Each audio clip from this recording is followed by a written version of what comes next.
O'Brien's incredible consistency allowed him to beat the indomitable Bradley Holly. But we must remember that while each season allows the drivers to reset, there is a year-long playoffs championship being tallied as well. James' strength will certainly help him if he can keep it up for the next 9 months. We'll see what Season 2 holds in store as we get ready to watch Round 1 of the PRL NASCAR Cup Series. And you'll see it all live here on the Global Sim Racing channel. Hi, I'm Joe Peak, and with me in the booth is Christian Challoner. Behind the scenes is our director, Sean Crackers Ambrose. He's using cameras provided by Dougie Beard. Atlanta Motor Speedway has long been a wickedly fast track for NASCAR. But will that speed force a few drivers to take it easy in order to preserve their rubber?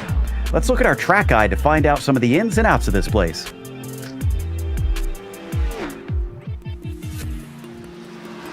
The track boom of the 1990s in recovery after the devastating Hurricane Andrew brought this gem of a southern Florida track. It started out a bit rough. In 1995, the initial Welcome to the Atlanta Motor Speedway, an iconic staple on the NASCAR Cup schedule since the doors opened back in 1960. Located roughly 20 miles south of downtown in the suburb of Hampton, Atlanta has forged out a spot in history, playing host to some of the most iconic moments in motorsports.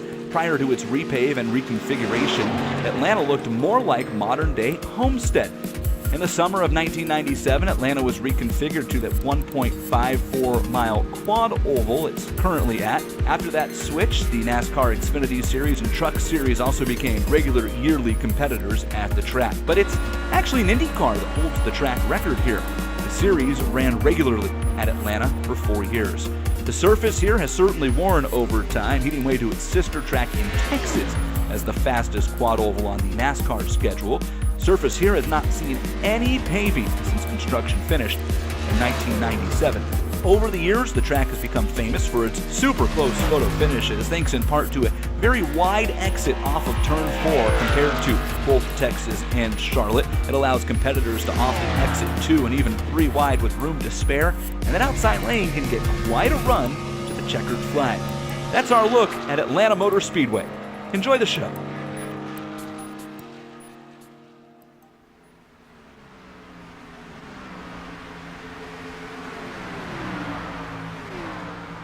Well, Christian, Cup cars at Atlanta, this should be a fun time. And from what it sounds like, the racing should be good. You were telling me that the lanes have really opened up here.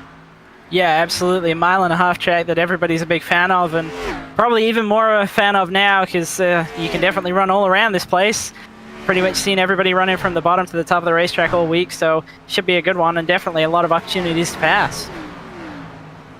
Well, before we get to that racing, we want to remind you that today's race is brought to you by SimMSA. Simulation Motorsports Affinity provides many consulting services, from completely customizing simulators to managing teams, individual drivers, and complete events. They're working hard to bring everyone together at one place to support and promote sim racing internationally. Find out how you can bridge the gap between virtual and real motorsports at SimMSA.net. The PRL NASCAR Cup Series is also brought to you by NinjaTrader. Ready to compete against the financial markets?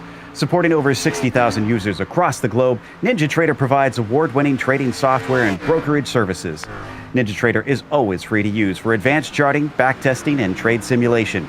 Visit NinjaTrader.com to get started with a risk-free trading simulator and start tracking your performance. Today's broadcast is also proudly sponsored by ButtKicker.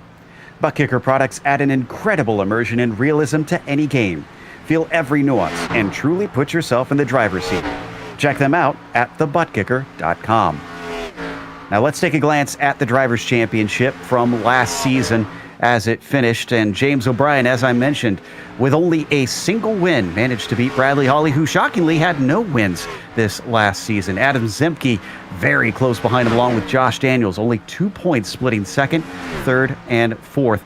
And then, of course, Charles Sumner rounding out the top 5 is how they wrapped it all up. What about the Teams Championship in this series, Christian? Well, no surprises really. The top 3 drivers in the Drivers' Championship were also in the top 3 teams. Private label Team Hype won the Teams Championship with 848 points. Waterback Racing Black with 88 points back, with Car Ramrod 104 points back in third.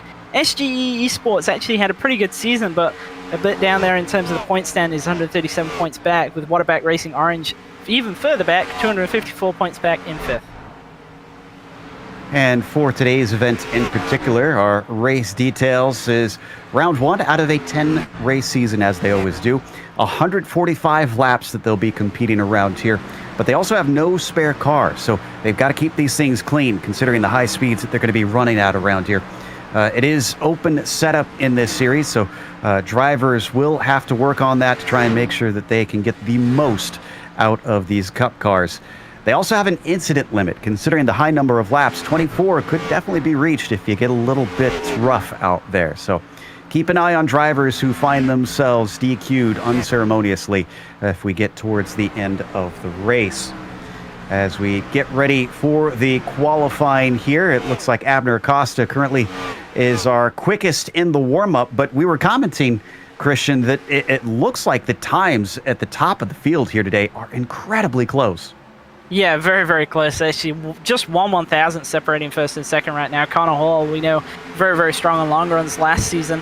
Wasn't able to take the fight to the championship, but I think he definitely had the potential to do so, and won this race pretty easily at the last time of asking. So I think he's definitely going to be one to watch, and obviously has still got the pace that he had last season here. So watch Hall work his way around, riding along with Doug Evans there behind him. In the 41, just about a minute left before we head off into the qualifying. Looks like it's a somewhat toasty day as well. I see that it's just creeped up to 101 Fahrenheit on the track surface. How do you think that's going to affect things, especially considering the high speeds that they run here? Yeah, so 101 track temperature, 84 air temp, so I think the air temp's probably going to factor in a little bit more than the track, just because of tape and cooling. So these guys are probably going to have to not run as much as maybe they would have liked, so I expect they'll maybe even be down as low as 30 to 35% on tape, especially when they're running around all grouped up at the start of a run. But I don't think it'll make too much of a difference in terms of what they're used to. Obviously, it is pretty early on in the year, so to speak, so everybody's kind of used to track temperatures not being not being summer, I would say. Yeah. As they transition back, and Waldo having a very appropriate car, a very appropriate livery on that Ford as he takes the checkered flag here in practice. We get ready to take part in the qualifying. Only 2 laps. Does it take the up to that second lap to get the car wound up and get the best speed out of it? Or with this being open setup, can you get the car kind of tuned in to be quick on both of them?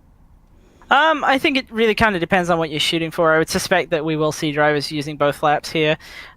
Maybe not using the first one to its full potential, but obviously definitely at least one of them. It might be possible to get a big enough run to get a good time with the first lap, but you kind of do have to run all the way down to that blue cone as we come off turn 2 here, so just compromise it a little bit, and especially with the top being so viable now and you able to use that to kind of wind the car up, it's likely we'll see at least a couple of drivers using both laps, if not everybody.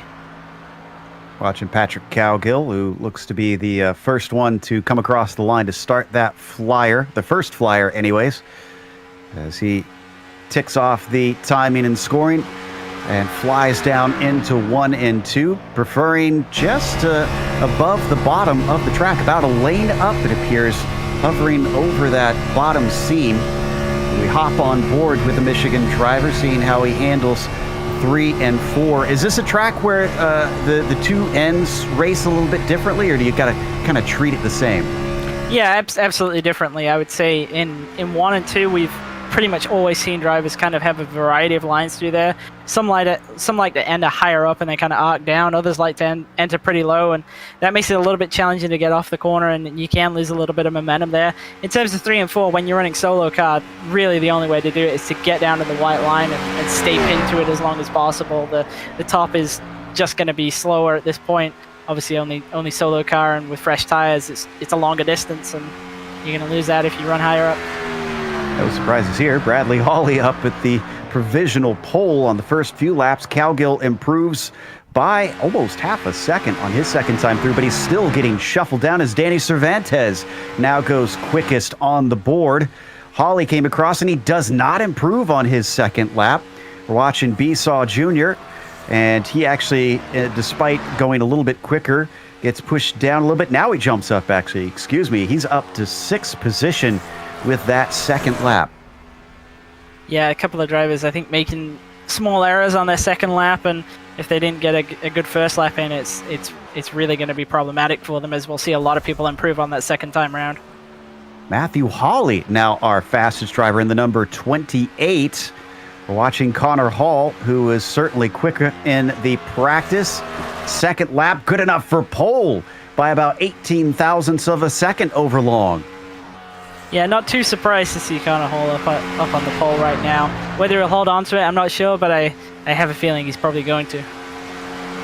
Looking to see it. It looks like Thomas Roberts is taking his second lap. He sits in 32nd, but he does not improve that time by. Joao Guerra also managing to go a little bit quicker, up to 23rd in that 5:19. And then we've got Jose Medina, and his second lap is a 29.9, about 0.2 faster. So that'll only shuffle him to 29th position, just a couple spots higher. Adam Zemke looks like, I think he's just starting his first flying lap. Nope, he put one on the board, excuse me. That's going to slide him into 31st, it appears. To complete his second lap, so he might have a decent pickup, but he comes down to pit road. Misses the pit entry, though. I was just about to say, not very successfully, mind you. So he'll have to work on that. Hopefully not during the race, as Adam Zemke now crosses the line. Second lap at 29.4. That will put him into 8th spot. That itself is only half a tenth behind our pole position, Connor Hall. That tells you just how tight it is through the field, and it appears he is our last one to set a time. So we'll get to that qualifying in a second. So we're now in a new season. Anything in the warm-up and the qualifying that kind of made you raise your eyebrows, Christian? Nothing really in the warm-up or the qualifying, so to speak, except for one driver, Matthew Long. I'm impressed that he's starting second, so we'll have to see what he does. But I didn't see him last season, so a little bit of an unknown for me. Not too surprising to see a couple of those other guys up there, though. Danny Cervantes is a pretty strong qualifier. Obviously, Bradley Holly back there in 5th, Richard Reed Jr. in 6th. It's kind of all the guys that we're used to at this point, starting up inside the top 10, with the exception, really, of Matthew Long. And I see one driver getting out there very late, James Duke, but he's out of time. As the clock comes down, he will not have enough to manage to put a timed lap in, and the session ticks over. So our starting order for the first round of the season is going to be Connor Hall on the pole with Matthew Long starting in 2nd. Cervantes P3 with David Wilson Jr. in the 4th position. Bradley Hawley, 2 pole positions last year, but he's not going to kick it off with one this season as he starts 5th, and Richard Regan Jr. in P6. Jose Acosta will be in 7th, followed by Adam Zemke in 8th, and Abner Acosta in 9th. Then the top 10 is rounded out by Josh Daniels. And Doug Evans with a pretty good lap, but not good enough for the top 10, starting in 11th. But James O'Brien, last season's champion, back there in 12th. Waldo Walden with one of the best-looking cars in the field. I'm sure you'll recognize who that is. Lining up in 13th with Luka Zivkov alongside him in 14th. Colton Lane and Robert Bissau Jr., another driver who's tend to be pretty strong in qualifying, actually starting pretty far back in 16th. Taylor Stout, next row back with Patrick Cowgill in 17th and 18th, and then Charles Sumner and Brandon Walter in 19th and 20th. James Durr will be on the inside of the next row with Pat Harvey in 22nd. Mark Kalin starting 23rd. Joao Guerra is in P24, followed by Baron Hilton in the 25th spot with Matt Hilton to his outside. Trent Dinkle will be in 27th. Michael Lemieux will be in 28th, and then it's Alex Pellerin in 29th. Jose Medina will be P30 today. Line up in P31, Mike Knight with John Hopley alongside him in 32nd. Michael Witt back there in 33rd with Thomas Roberts alongside him in 34th. William Farmer and Eddie Hawkes in 35th and 36th. Ed Fowler, Terry Marino in 37th and 38th. Chad Brown and James Duke, who we saw go out at the very end of qualifying, but set no time at all in 40th. So only a handful that are electing to start from the back. We had no penalties coming into this one, so that is everybody who did not qualify doing so by their own choice. That or they just were caught sleeping. Hopefully they've got a good fast car if they are starting from the back of a huge field today. 40 drivers that will look to be taking part. In fact, I'm double checking to see that everybody is still in the server, and yes, indeed, we should see all 40 of them take to the grid as we start our one pace lap around the track. Now, our pole sitter didn't take to the grid though. Now this is interesting. What is happening here? Yeah, definitely unusual situation there. Obviously, the kind of hole not taking the grid spot, so actually moves Danny Cervantes up to effective pole. And I'm not seeing him having lost his connection. So this is a fascinating development, unless there was a penalty that we were not aware of. We'll try and double check on that in a little bit and try and confirm that we didn't miss a trick here. As we come down the backstretch, and Matthew Long, who qualified second, will start to the outside and to the inside of row back. Cervantes will basically have a clear shot in front of him. We'll see if that gives him enough of an advantage that he can try and get himself into the lead when we get the word green. They come through 3 and 4. The Mustang pace car getting ready to come to the line and enter into pit lane. A whole new season here. Who is going to take care of things from the word go? Waiting patiently, and the green flag waves. Off the line, Long looking okay, but Cervantes actually up ahead of him when they cross the start-finish line down into turn 1. Long starting to drop back, and down on the bottom side, Bradley Hawley shuffling into second. Yeah, no surprises really to see Hawley taking advantage of Cunningham not starting the race on the pole, so looks like he's going to be trying to take the lead early, and we've seen this from a couple of drivers such as Richard Regan Jr. that it normally is the play in this series to get out in front as fast as you can. Looks like Long's going to be able to get back into second as Cervantes finds himself down in P3. Are they going to stay single file? Nope, trying to work the high side. It appears Long of the very high side as he enters all the way up against the wall and rides it there all the way through. Nearly had contact between the 42 and the 25 behind them though. Yeah, it definitely works to run the top now, and I think a couple of drivers maybe still need to kind of feel that out because it's a little bit unusual to them to be able to run all 3 lanes, but you absolutely can. Realistically, the best way to do it is offset to the car ahead of you. So if the guy ahead of you is running the top, you run the bottom, and vice versa, and that's really the way to make progress.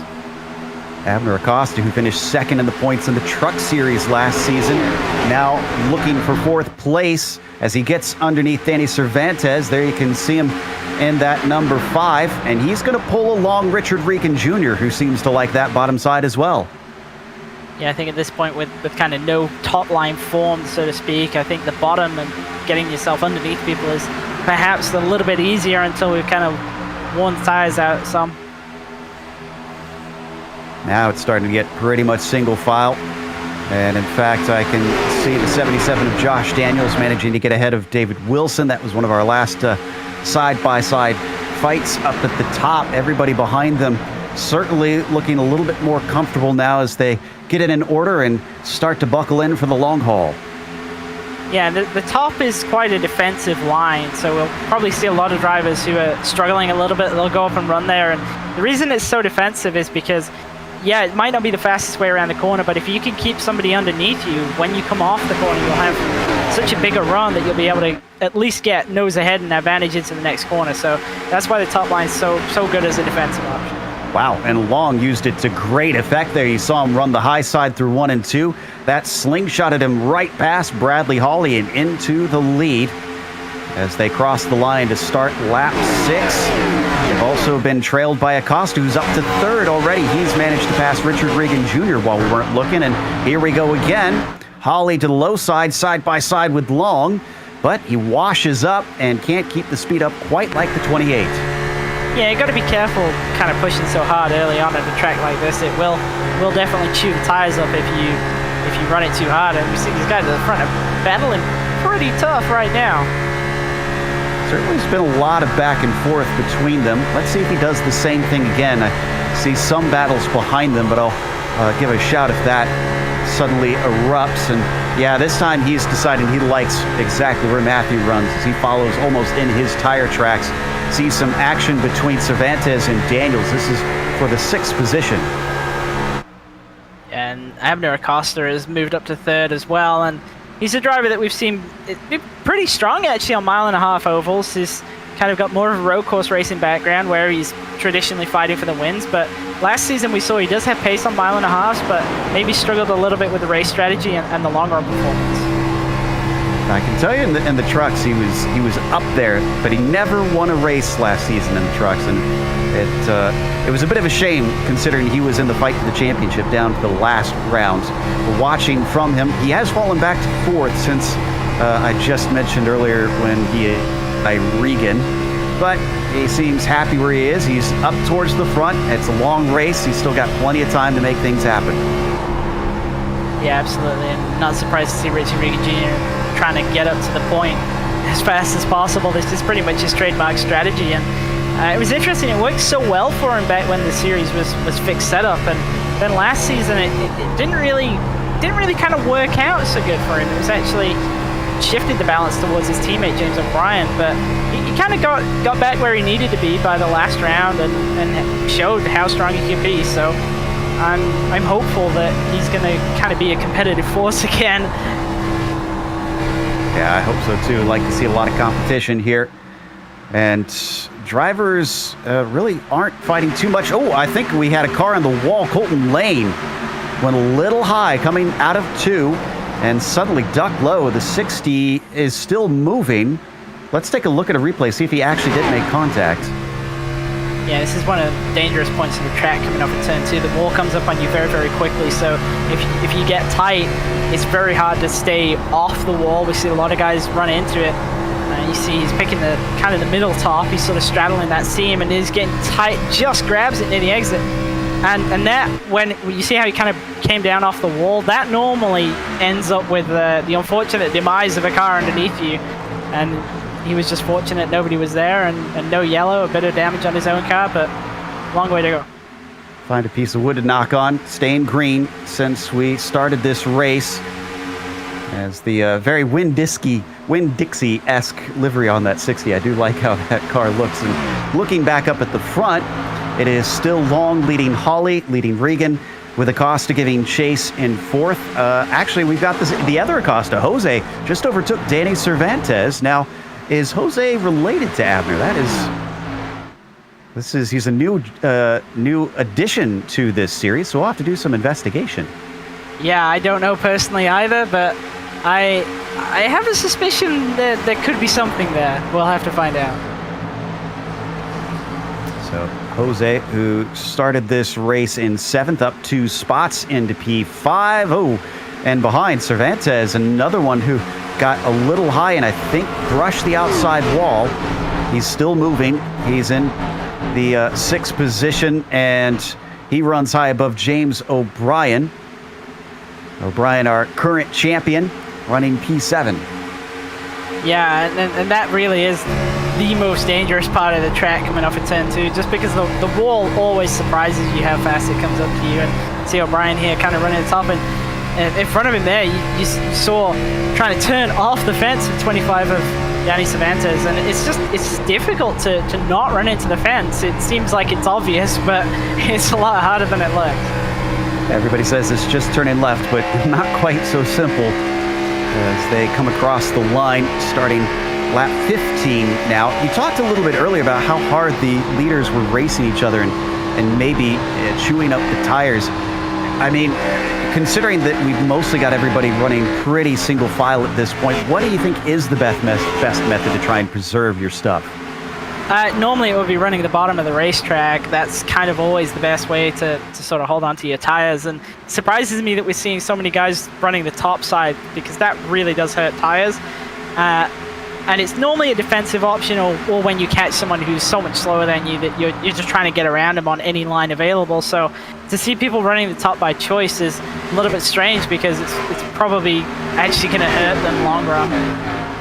O'Brien still fighting side by side with Cervantes. He's the gray car that you see on the bottom with Cervantes in the red, white, and blue, number 25. tries to chop in front of him, but then thinks against it. As he holds the middle lane through 3 and 4, he'll still remain ahead and in 6th place. We did get some confirmation from the Peanut Gallery that Jose is actually Abner's brother. That makes sense. Both cars running around about the same point. Both cars started around about the same point. Both drivers related to each other. Who'd have thought? You say that though, but in the Camel Series, we have two brothers as we take a look at Abner actually getting past Richard Regan for 3rd. Tobias and Fabian Gerber, who run in the Camel Series, qualify near each other, but Tobias certainly does not have the success his brother does in the races. Things very close as the 5 drifts up in front of the 46. Yeah, and that right there was interesting to me because we talked a little bit about Abner Acosta and his long run pace on 1.5-mile tracks. And 18 laps into the race to be passing the guy who is like the long run driver in this series, that's interesting. We're going to have to see if he can progress up to the lead from here. And that's up from 9th on the grid for Abner, so nicely done up into the podium positions, but he's got a ways to go. It's nearly 3/4 of a second to Bradley Hawley and the same distance farther up to Matthew Long. Those two, ever since a bit of trading back and forth for the point, have come to an agreement and have just been riding 1-2 Long Hawley respectively for a couple laps. Yeah, and to be honest, it's kind of smart because there's not a lot to be gained at this point in the race fighting for the lead, and it does look like Matthew Long's got a little bit of an advantage on him right there. Now, in the meantime, James O'Brien now finds himself under threat because Jose Acosta is with him, and Danny Cervantes is not coming along, but he's holding up a train of cars of his own. Jose does not get a good run off the exit of 2 and falls off of James. Yeah, Jose is falling a little bit off of James, but thankfully for him, it looks like Cervantes is falling a little bit off of him as well. But he's got a couple of strong people behind him. He's got Joshua Daniels, who we know is obviously a strong driver, and Patrick Cowgill had some strong performances last season as well, and he looks like he's moving his way up too. He's up 8 spots on where he started. He's in the thick of it right now, though. And, he got very loose. We didn't see it on screen, but Cowgill chasing the car and nearly spinning it off of turn 2. The 31 not liking that set this long into the green flag race.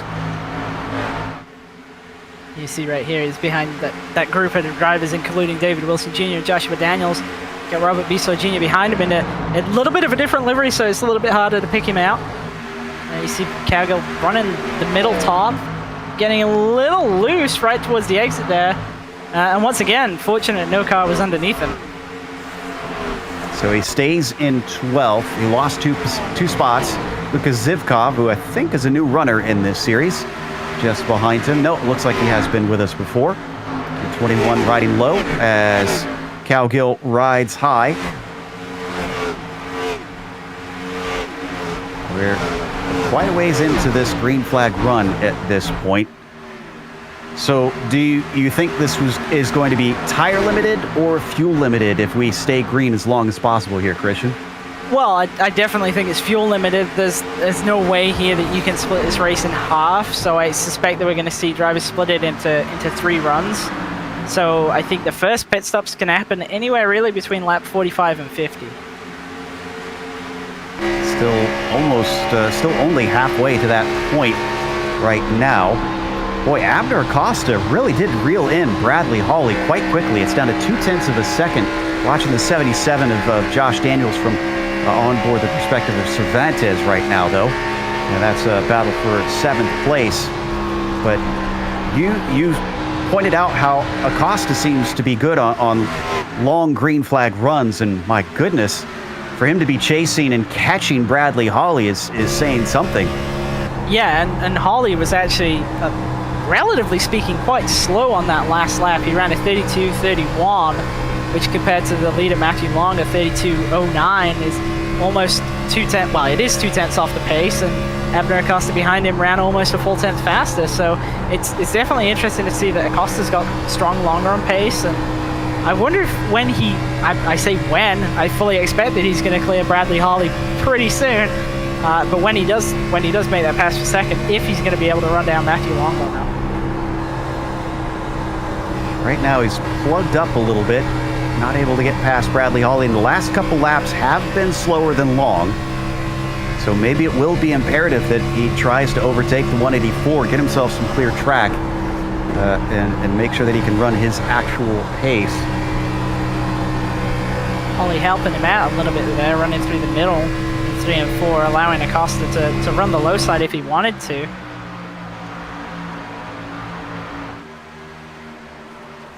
Now, we have a special return here from the driver in the number 45, Eddie Hawks. After having to miss a bit here in the PRL, he comes back and is actually racing with hand controls. Love seeing the diversity that SimRacing brings out of racing enthusiasts. And we have our first caution. That appears to be a couple on the backstretch, James Durr in the 55 and Mike Knight in the 68. Yeah, looks like they got together coming off of turn 2. We'll have to see the replay, but I suspect, again, it's a car getting tight, the two of them getting together. Yeah, I think this happens off the exit of 2. You're going to see the 55 up high. I think he starts to lose it, very similar to what we saw. The car gets loose, and there's, man, a perfect illustration of what you've been describing. A car down low, and there's just nothing either of them can do. Yeah, I was a little bit wrong on that one because I was expecting that we'd see the 55 kind of take a glancing blow off the wall, but instead just spun around. But yeah, that's exactly what I was talking about. That's the dangerous thing about this racetrack, that pretty much you are going to be side by side with somebody coming off a turn 2 at some point in the race, and you're really at their mercy of making a mistake. And fortunately there for Mike Knight, he was under the 55 at the wrong time. And as you'd expect with such a long run, nearly 30 laps under green, everybody is down pit lane now. Nobody's staying out. I expect, since we didn't have any cars a lap down, we should see pretty much the same strategy for every single car. Let's see who can get out quickest. Is up towards the front. Matthew Long waiting for his service to finish. Connor Hall is back into this race after having to start it from pit lane. Yeah, we didn't really talk too much about him, but he was actually up to 13th spot before the caution came out, so making a big run through the field. Let's see, looks like no changes up at the front. Long, Hawley, and Regan got by Acosta, so 5 losing a spot in that exchange. But James O'Brien back up to 6 in that number 9. Otherwise, not too crazy and dramatic of changes there. A few drivers, though, I see still in pit lane. I wonder if this is for damage repair, or what have we got going on there? Yeah, I would imagine a couple of guys have probably got a little bit of damage. Obviously, we saw the 55 has probably got a little bit to repair, as does Mike Knight. So at least 2 cars. I imagine there was a couple of people who maybe grabbed the wall that we didn't see, that probably didn't have a significant impact with it, but enough to take some option. So it should be a shorter caution, since we had nobody trying to wave around this time. You see James Duke stayed in for quite a while, the 76, apparently more damage than others, so he's going to go a lap down. Still have 39 of our 40 drivers running. We lost Joao Guerra, who for some reason seems to have had an issue early enough and decided to just call it a day, so he's done with this race. We're already double file with Long on the point. Oh, and no, wait. We have John Hopley scored in the lead. Yeah, did not pit. The one driver who decided to stay out, so it's going to be interesting to see how he holds on. I suspect he's not going to hold on. 30 lap old tires around Atlanta is going to be a pretty rough time for him. I think what we're going to see is a lot of cars will immediately on the restart go to his outside to try and pass him before they get to turn 1, and then if anybody's still behind him by the time he gets there, they're all going to try and force him up off the bottom to get around him. Here goes the Mustang pace car down to pit lane. John waiting for the green. And there it is. We are away once again after the first restart. And look, off the line. Yeah, he is nowhere to be seen. In fact, he gets a big shove. He goes off. So does another car. It looks like Jose Acosta. No caution as they were off the racing line. Yeah, and John did end up ducking down through the pit lane, so I imagine he's going to have an unsafe pit entry penalty for that as well. That checked up the inside line quite a bit, so I think there's going to be some cars that lost some positions. Richard Regan Jr., in the meantime, is up to the top spot, and Matthew Long, who tries to stay with him, fighting on the outside as James O'Brien rides low along with a 46. Yeah, James O'Brien kind of snuck through all of that and is now in a fight for the lead. A big moment for Matthew Long right there. They were able to gather it up and not get into the outside wall, but definitely not what you want. Did the cold tires play much into it on these restarts? Does it take a bit to really get them handling well? Well, see, the thing with these tires is they're actually at their best when they are cold, but what might not be at the best is the balance of the car. So if you're kind of at that sort of threshold between being able to take the turn full throttle and with a slight lift, it can kind of draw you into just pushing it a little bit too hard. I imagine that's what happened. Oh, almost went 3 wide there, and the 28 nearly into the wall gives a bump draft to Regan.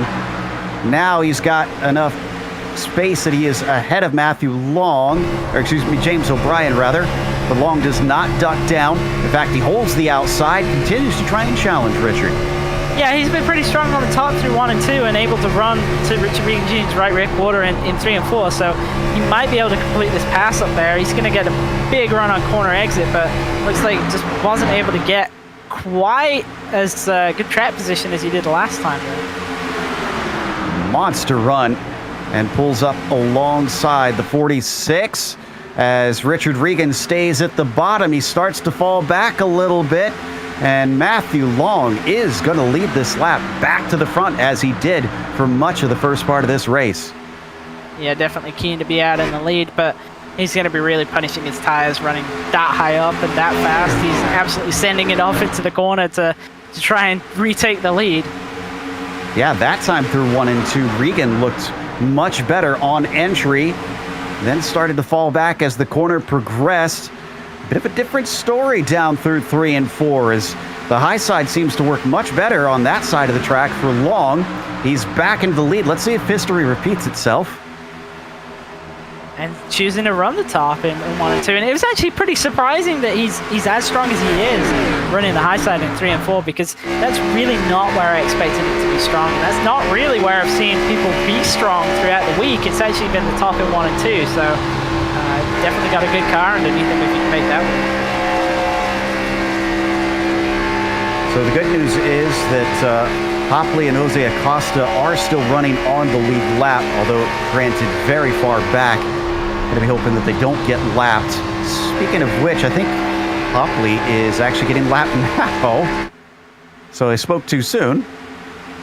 Yeah, no, I think he's going to be regretting that decision to stay out. Obviously 30 laps on a mile and a half is going to do a number on the tires, and yeah, got a little bit unlucky on the restart. Obviously not able to get away as good as the guys behind him, and that sent him down pit road and lost him a lot of time. But I think he was always going to lose all the track position no matter what, just because the entire field was on new tires. Well, I would say he's saved a set, but considering it sent him a lap down, as I believe Regan got into the wall, coming off of 2 once again, that has been Calamity Corner. It's just so easy to do it. We'll look at a replay in a second. Well, actually, no, we're going right now to check and see. He was really riding up close to that wall and just flirted with it too much. You're going to see as he tries to follow in the footsteps of Long, finds it's not quite as easy as that 28 made it look. Yeah, and you see the real difference there was that Long was kind of cutting down from center to exit, and you saw Regan Jr. was actually still drifting up as he passed through the center of the corner, and that's why he ended up in the wall and why Long didn't. And it's a subtle difference, but obviously a pretty important one. Ooh, Robert Besaw Jr. up from 16th at the start of this race, and now trying to fight for 4th, 5th, and 6th. He was almost past Josh Daniels. Seems to have dropped a little since that fight about a lap ago. Is up to the high side. The 22 of Connor Hall is now going wheel to wheel with him. Yeah, Connor Hall making his way back up through the field, and we know how strong he is on long runs. So this is not going to be what the guys in the front of the field want to see. Seeing him getting inside the top 5, only 40 laps into the race is, well, they're not going to be too happy about it. Hall, having won 4 of the races last season, is certainly a force to be reckoned with. As down to the bottom side, we watch from the perspective of B-Saw, and looks like Hall going to get another spot. Josh Daniels very slow off of the first half of the track.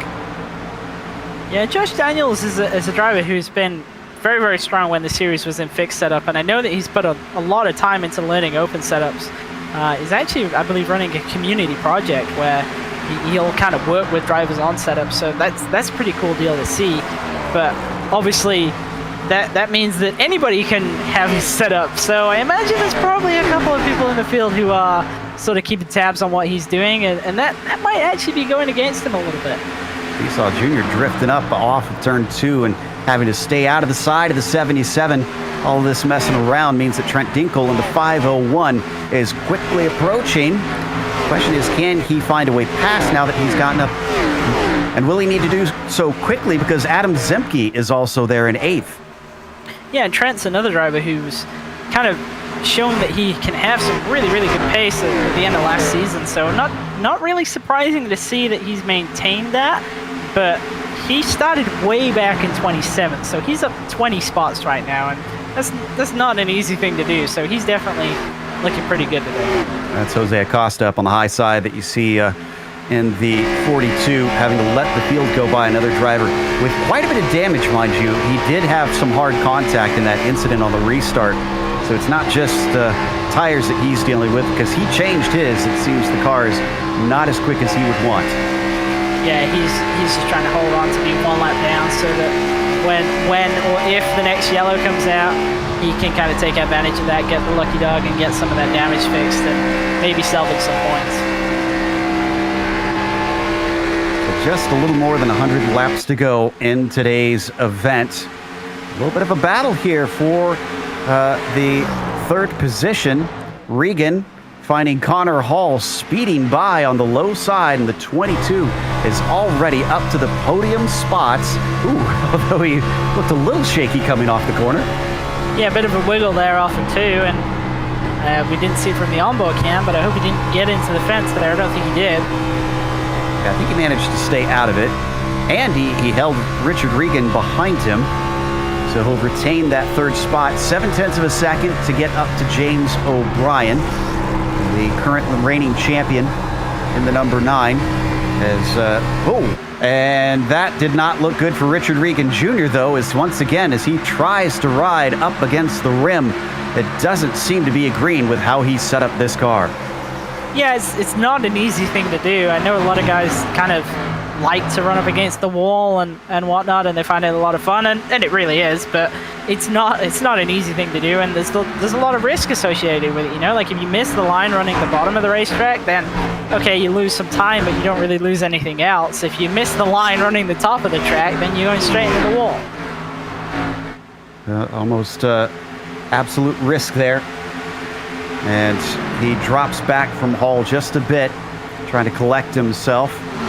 Hall last time by at a 31.9. James O'Brien at 31.8. Let's see what it's going to be this time across. Is Connor quicker than the 2nd place car? A 31.9 once again, very consistent for Connor Hall.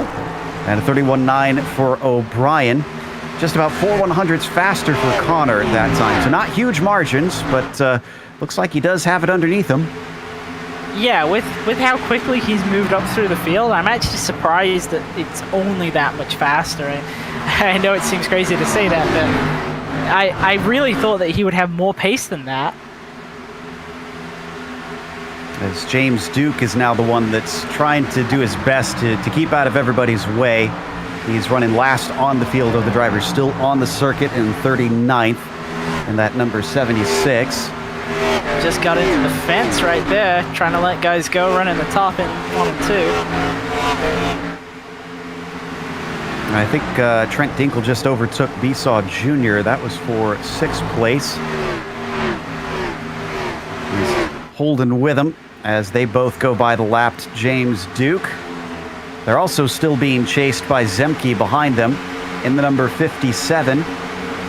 The Illinois driver watching to see how this one's going to unfold, see if he can try and find an advantage with either of those cars. He throws his weight in with Dinkle, who rode the high side. And they all hit the back stretch, getting single file once again. Let's see if they split up the same through 3 and 4. No, but Dinkle likes the low side over here, as Christian predicted. Zemke runs the middle line, though.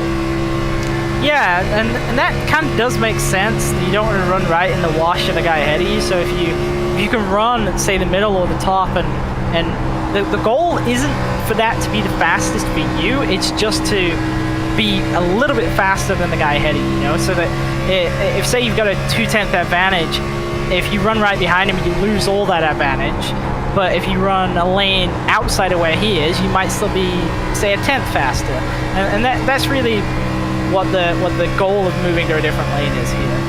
Now, from onboard Zemke, we can see that second place is getting ever closer. In fact, it's now side by side. And the 22, is he going to make quick work of O'Brien? He is. Wow, just made him look like he was standing still. Took just the first half of the course, and he's got it done just like that. Yeah, an aggressive move there to slide up right in front of him, but I think O'Brien saw it was coming, and Hull's last lap is pretty ominous for the rest of the field. He ran a 32.044.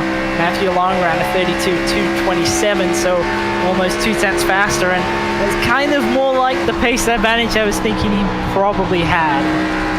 If I'm seeing correctly, I'm trying to double check this if there's anybody farther down. I think Connor Hall has the fastest lap of the race by a few tenths at an oval. Yeah, I mean, we saw last season that he's very, very strong on mile and a half. Sorry, David Wilson Jr. is off the track. No caution so far. The 39 riding low. Not sure what happened. See, I think it's another victim of the exit at 2. Yep, you see there, he's already in the fence, kind of 3/4 to the exit, and then hits the inside wall hard. Yeah, that's probably the end of his day. Immediately into pit lane. That was a big thwack, so car cannot be feeling good. And he could still bring it back out, but I don't anticipate it being the fastest thing on the track. Hall continuing his run to see if he can regain where he should have gridded up in the top spot. That time by a 32.255. Matthew Long, a 32.341. Just slightly quicker. Yeah, what was interesting is James O'Brien actually had the fastest lap with a 32.185, but obviously he's already been overhauled by Connor Hall, so I'm wondering if he's got anything for the second half of the run. I suspect he doesn't, but it'll be interesting if he does. He's sticking with him. He's not letting him get away. Is the slipstream enough that you could try and maybe ride the coattails of somebody up to a faster car? Well, typically down the straight, it's going to help you out, but obviously in the corner, you want to offset line, and that's actually what O'Brien's doing. So if he offsets to the opposite line of Hall pretty much every corner, there's the possibility that he can use him to tow him along. And that's actually exactly what he's doing. Obviously, Hall ran the bottom in 1 and 2, so O'Brien ran the top, and then in 3 and 4, Hall ran the middle, so O'Brien ran the bottom, and it is pulling him along with him. Got a little bit of a gaggle going on down in 10th place, and I think this is one of our drivers that got caught up in the restart melee. That was Bradley Hawley, who is with Cervantes and Pat Harvey. Look at them running 3 wide effectively off of turn 2. Also got Abner Acosta in there, who was another one, I think, who may have gotten sent way down the order. So this might be a couple recovering drivers at this point. Yeah, I think Hawley's probably got a little bit of nose damage. I think it was him who got into the back of John on that restart. So I don't think he's got a completely fresh car at this point. Obviously, Acosta was kind of in amongst that too, and you see a little bit of damage on the back of Hawley's car actually. Cervantes trying to pass him using the top side. He's going to get a big run down the back. He might be able to complete it this time. Yeah, if I remember right, there was sort of an accordion effect. I think a bunch of cars did make contact when we saw, I believe it was Acosta get turned. So that might explain why. Whoa! And Hawley finds the car not to his liking. Wonder if that damage is affecting it as it nearly jumped away out of turn 4. Harvey, in the meantime, is going to get himself into 11th and looks underneath Cervantes. Yeah, Harvey moving his way up. It's a long run in the race, so pretty much expected to see Pat Harvey move his way forwards. It's what he does. I'm not too surprised to see that Holly's starting to struggle a little bit at this point. Generally what you'll see when somebody ends up picking up some damage is it slows the car down, so then you kind of overdrive the car a bit to try and make up for it, which you shouldn't do because it doesn't help you, but you know, you kind of feel like you have to try and do it. So I think that's why he's starting to struggle a little bit with handling at this point. Very close to the outside wall. I think Cervantes did get a piece of it. He looked like he scraped. And he's slow, but Pat Harvey decides not to try and risk it underneath him, backs off into 3 and 4. Yeah, Harvey not able to get underneath him right there. You see a big dent in the back of Cervantes' car as well, so he's not out here with a completely fresh piece. See Eddie Hawks, who we talked about a little bit earlier in there, but I think, yeah, he's 2 laps down. So this is not a battle for position. And in fact, it looks like he may have ducked into the pits, which would explain why he seems to be going past them.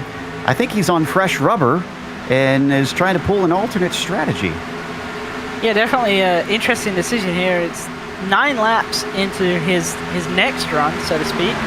I don't think that this is perhaps going to work out the way he hopes it does, but it's definitely interesting to see him making some passes, and maybe if he can get back to 1 lap down, then it'll potentially be an advantage for him. Well, I guess his philosophy is nothing risked, nothing gained, and so far he's got a lot of work to do to try and make up for those 2 laps lost. As the battle for 4th, side by side, this is Daniels and Regan, with Dinkel just behind the pair of them.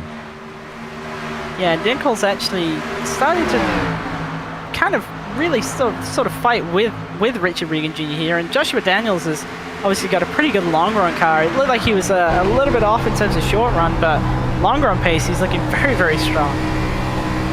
I saw a bit of a moment for Regan off of turn 2, but he slides back in between the likes of Dinkel and Daniels. So Josh now into 4th, but a full 2 seconds off of James O'Brien. We'll see if you can try and gather that back together. They got some more lap traffic in front of them in the form of Baron Hilton. Bit of a run on the bottom side from Regan, and then he once again can't get the car to go off the corner. Yeah, and that's really opened the door for Dinkel to go to the inside here, but he's gonna pick up the aero wash of Daniels, so that's gonna hurt him and give Regan Jr. a little bit of an advantage on the top there, but Regan Jr. just not looking like he can get off the corner as good as he needs to be able to. I believe that was Thomas Roberts that we saw heading into pit lane. So a few other drivers may be thinking of attempting what we've been seeing 1 or 2 do. Take an early stop for tires. As these 3 keep up their fight, slowly approaching Baron Hilton in front of them. Another one down. That is John Hopley. Yeah, not too surprising to see John come down. Obviously, he had those very old tires to begin with, and 66 laps in, he hadn't pit since the start of the race, so he's probably just out of gas. That's as far as you can roughly go, so not too surprising. But what is surprising is the guys who don't need to pit right now who are coming down, because they're essentially choosing to do 1 extra stop, and that's a lot of risk. Obviously, it's a lot of risk if the caution comes out, and one guy who I don't think is going to be doing an extra stop is Connor Hall, as he's making the pass for the lead. Yeah, I was just about to say, Hall suddenly finds himself in the top spot, and he once again, it almost goes by another car too quickly for even us. We barely caught it in the nick of time. The 28 gets put into 2nd place. It took 67 laps, but Connor Hall, who started at a severe disadvantage, has made up for it.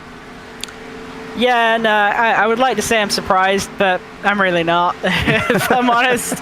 I saw how strong he was last season on 1.5 miles. Pretty much if it... Oh, there's a big wreck on the front stretch. Looked like the 47 and the 45 were both involved, so Baron Hilton. Yeah, no caution yet. Yeah, this involved Hilton and a couple of the drivers. Medina's going to make the contact. He's in the bottom in the black car, the 24. Oh my goodness, the 45, who just went in on that alternate strategy on tires, finds himself smacked into the wall. Eddie Hawks, unfortunately, took a beating. Yeah, extremely unlucky for Eddie there, running the top side, and would definitely not have expected to have the 24 thrown up into him like that, and massive damage for all three involved. And as we said, really unfortunate for them that no caution came out. Everybody kept the cars pointed forward, so despite some severe damage, the stewards felt it was clean enough that there was no reason to bring out the yellow laundry. Hall, since he passed, what, maybe 4 laps ago, already half a second ahead of Long. Yeah, and he started to check out on these guys now. Last time by, he ran at 32.3 to Matt Long's 32.6. So his long run pace is pretty exceptional as per usual. Lap 70 into this, and as we take a look at 4th place once again, a little bit farther apart than what we saw just a few laps ago, still with the likes of Daniel in 4th and Regan 5th, Dinkle in P6. We've been on quite a run at this point. I'm seeing 42 lap stint for our drivers up at the front. So I suspect in that case we should be seeing some fuel stops pretty soon. Yeah, I would suspect we'll see a little bit longer at this point. I'll have to do a little bit of math to figure out where we're probably going to expect them to see them come down. I imagine it's going to be in about 10 to 15 laps from here. Better you than me doing that math. And, looks like Regan trying to see if he can get by Daniels for that 4th spot. He took another peek on the low line through 1 and 2. Didn't quite work out, though. You can see them now close together, coming into 3 and 4, dropping Dinkle behind them, about half a second back. We've got Doug Evans behind, who has more recently taken a stop and is on fresh rubber, but his lap's down. Ooh, he's got it to the inside once again. The 46 is much farther along. Can he drift up in front of him? I think he's going to try, and he's got it this time. Yeah, it looked like Joshua Daniels just lifted a little bit right in the middle of the corner. I feel like he could have probably fought that and just kind of made the decision that he was going to drop in behind. Wow, so Long still suffering from how his tires are behaving because James O'Brien has caught him, and he's taken a bit to try and get this pass done. They've been side by side for nearly a lap now, but O'Brien finally completes it. Long back to 3rd. Yeah, I can't help but think that Long had a little bit of an issue that lap right there, because his prior lap was a 32.4, which wasn't too far off the pace of Connor Hall, but he lost half a second in that lap alone, so definitely not wanting to lose 2nd spot, obviously, but I think he might have had a little bit of a moment. Either a moment or maybe some lap traffic that could have cost him. And speaking of which, that's Jose Acosta, once again, just trying to finish this race. I think at this point he's not getting the caution he needs to try and get the lucky dog, which he's still currently the driver in the position to take that as soon as we get a yellow. Yeah, and he's kind of throwing a spanner in the works for the other guys who have already pit by being in that lucky dog position, because obviously he's there just on pure damage, so he's kind of not track position wise amongst those drivers who've already pit. So that he's actually adding even more risks to that strategy of the extra stop. Now back in 14th, Walter, Cowgill, and Sumner have suddenly swamped Besaw Jr. He lost 2 positions quite quickly to the 31 and the 99. And you can see the orange number 98 is going to try and do the same. Oh my goodness, as things get plugged up and getting a little bit of a tip, trying to catch the car. Besaw Jr. does hold it together, so does Sumner. And that was John Hopley on fresh tires, who did not anticipate the sort of run that he got. Yeah, see Besaw Jr. running down here on the bottom of the track, and like he's been struggling for a couple of laps, and there you see the car on the top side, not sure who that was, just had that wiggle and got down into the left side of Besaw Jr. Great save, though, to keep it off the wall. Obviously, we've already seen drivers be sent down there into that inside wall. Yeah, John in the 10 is a rocket ship right now, as we see Besaw Jr. decide now is as good a time as any to try and take a stop. The highest driver who has taken an early stop is Thomas Roberts, who we covered earlier. He's up to 31st, but he's still 2 laps down. So again, I agree with Christian. I don't think this one is quite working. So instead, we turn our attention to Daniels. Ever since Regan got past, he's dropped them like a bad habit, and now it's down to 5th for Daniels and Dinkel. Yeah, a little bit surprising, actually. Obviously, Joshua Daniels is looking pretty strong around the midpoint of this run, so he's starting to fall back a little bit. Trent is holding on really good, but not really moving forwards. Obviously, Richie Regan Jr. has driven away from this group, and it was a group of 3 for a significant amount of time, and they're going to have to be careful because just behind them, they've got Alex Pellerin, who's up 22 spots from where he started, and he's moving. Wow, what is Alex doing that's working out so well? He's on the same strategy. Maybe he just botched his qualifying or something. He's got himself up to 7th, and we are past halfway through this race. This has been a phenomenal run for 8. So just having a really solid run, obviously up a significant number of spots, but looks a little bit tight on the exit of turn 2 there. The wall was coming up a little bit quicker than I would have liked to see. It all worked out in the end. He's still got Zemke behind him, and by nearly 2 seconds, so not a super big concern for him for the time being. Still a lot of drivers waiting, hoping for a caution flag before they are forced to come in to take fuel today. And is Thomas still our highest driver to have taken the early pits? No, Robert Besaw Jr. now is. He's a lap down. We saw him come in after he had a moment trying to save the car, and is running on that fresh rubber in 28th. Yeah, that was a super aggressive short pit, though, because he's going to have to run 67 laps to the end of the race. And that's extremely marginal on fuel. I'm not sure he's actually going to be able to stretch that, but we'll have to see. I'm sure he would have calculated that before he made that decision to come down. You can see the gain and loss by various drivers. Dinkel up quite a few as well, just 1 shy of Pellerin. And then Harvey up 10 spots from where he began. How about Farmer as well in 16th? The 95 began this race in 35th. So he's obviously making do. Oh, Matthew Long is in. And again, that's still a pretty short pit option, I would say. 62 lap run to the end is a very long run. For context, they've only ran 54 to 55 laps on this current set of tires. Well, theory, Long saw himself losing places there at the end of his run. Maybe he figured it's better for him to try and take advantage of when the car is quicker and not be battling directly with those around him. So might as well contra what the others are doing as he returns to the track.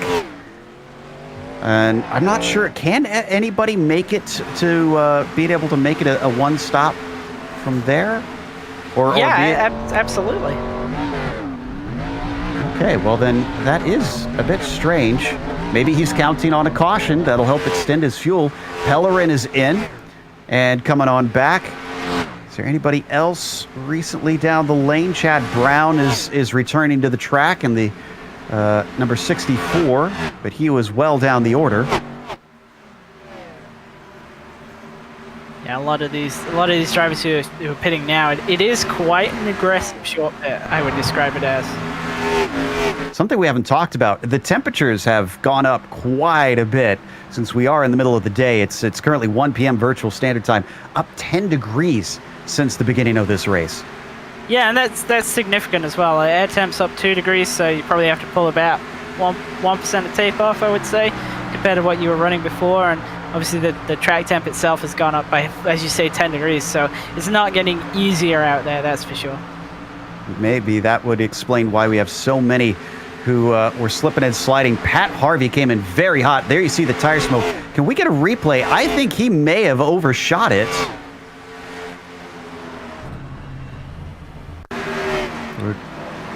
See, no, okay, it looks like he did get to the speed limit, I think, just in time, but boy, he locked him up to get it down to the right speed. Yeah, and it's very difficult here as we've had a little bit of contact on the front stretch. Robert Bissell Jr. is one of them. Just avoided going through the grass. James Duke is the other driver who did go through the grass. Let's take a look at that. And again, I think this is cars on different tires. Bissell just going around the outside of Duke, and I think Duke did not expect him to be there. Yeah, absolutely. That looked like Duke was trying to slot up behind the car that he thought was passing him and wasn't aware there was a second one and nearly makes contact with the third. Just about found Waldo. With a thank you to my director for that one. As everybody manages once again to avoid caution. We've only had a single yellow flag in this entire race so far. Speaking of Waldo, he is also into pit lane. Abner Acosta joins, Michael Witt. It's really starting to kick off. Yeah, and the thing with the pit cycle is you don't want to be the first person, you don't want to be the last person either. You do kind of want to be somewhere in the middle, which sounds extremely vague, and it is, because nobody knows what the right answer is until it's kind of all cycled out. So interesting to see that we've got a decent amount of divergence pretty much through the entire field, though. And that camera that we had, that shot in the pits of Acosta, the rear end just looks miserable on that thing. So that explains why he has not been able to make up since the incident on the last restart. And I don't think he's going to be seeing a good finish unless some severe luck comes to him. We're looking at 12th place. This is Lemieux, just above Colton Lane. But Lane, I think, is heading into the pits. Yeah, right there. You saw the speed differential and Lane locking it up as he comes down to pit road. It's a difficult pit lane to come down onto. Lane was at about 60 miles an hour at the cone from what I could see there. I think he's going to be spending some extra time with his crew. We'll have to see. But Connor Hall is in from the lead. All right. So another of our major players. Remember, we saw Long come in. So where is he going to be in regards to Connor Lane, our leader? Well, he's going to be way out ahead of him, but the thing is, he's going to be on significantly older tires, so it's going to be up to Hall to run him down, and I think really it's a play actually to get a late race caution and hopefully still be in the lead before Hall gets there, because I think he's definitely got the pace to run that back down and retake the lead in terms of on track. O'Brien is in, but Regan is not. Cervantes is in. Hawley. Regan appears to be the one that is able to go the longest of anyone. Looks like Lemieux able to go one more lap along with Regan. Is there any other takers? Yes. Zivkov seems to have been able to stay out. I think you have to come down now, though. Over half the field is pit at this point, so now you're pretty much into the territory of losing out. So I think you gotta come down. You can't stay out there. You'll just get eaten up by everybody on new tires. And Regan follows your advice. He is in. Lemieux, though, does not. Zivkov is going to pit.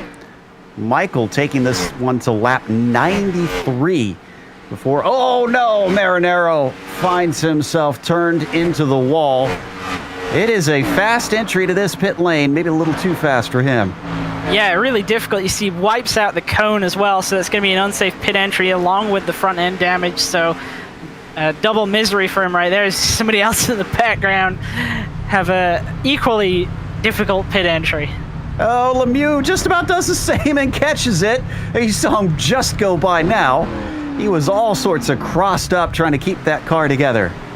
And it's difficult, you know, you're trying to get everything you can get because pit entry and pit exit is an easy place, I would say, to gain time relative to on-track pace, but at the same time, it's really high-risk, high-reward stuff, and some tracks are easier to get off of, well, get off and onto pit road, and this is not one of them when it comes to getting onto pit road. It comes up very, very tight. See Pat Harvey also fighting with Zemke on the high side. This is for 9th position. And Harvey, fortunately, not going to be as brave chucking that car into 3 and 4. Zemke going to be solidly ahead by the time they hit the line. Now, how that shook out after the pit stops, we have all the cars done with their second stops. Long is in the lead by about 4 seconds now over Connor Hall. Pellerin up to third place, but he's on the same strategy as Matthew Long. Christian doesn't seem to like that one, so hoping this will work out after all the hard work that Alex has done, that he doesn't toss it away. Yeah, I mean, it's not going to work for long, that's for sure. The gap's 3.4 seconds now, and he's 8 laps older in terms of tires to Connor Hall, so realistically, that's a foregone conclusion for me. I think with Alex, it's maybe a little bit different. He's got a couple of drivers behind him who aren't so offset on tires. He's actually got Bisto Jr. behind him, who's on 6-lap older tires. So the next car back from that is Regan Jr., who's on 10-lap younger tires. So I think that's probably going to be the one that he needs to keep an eye on. And we are getting close to the 100-lap mark. The other thing that set of pit stops did is really caused a lot of drivers to go a lap down. We're only at 16 left on the lead lap. Patrick Gill is the last of them. So some worked out and some did not. Acosta, who does not seem to have the best car, as Charles Sumner to his inside, might lose yet another position. Easily through Charles, gets himself into 14th. Yeah, we saw that significant damage to the rear end of Acosta's car, and that's going to add a significant amount of drag, and that's why that pass was so easy there for Charles Sumner. And you can see even running right behind him to try and kind of stay in his draft, he's just not able to pull up to him. So that's it's unfortunate. Long was just in the wall. Long smacked the wall after he was passed by Connor Hall for the lead. The 28 has had a double whammy here. I don't know if he got distracted, but he was definitely being caught quite quickly. Oh, there the car starts to get loose. He has to chase it up the hill. Oh, wow. Maybe he didn't touch it, but if he did, oh my goodness.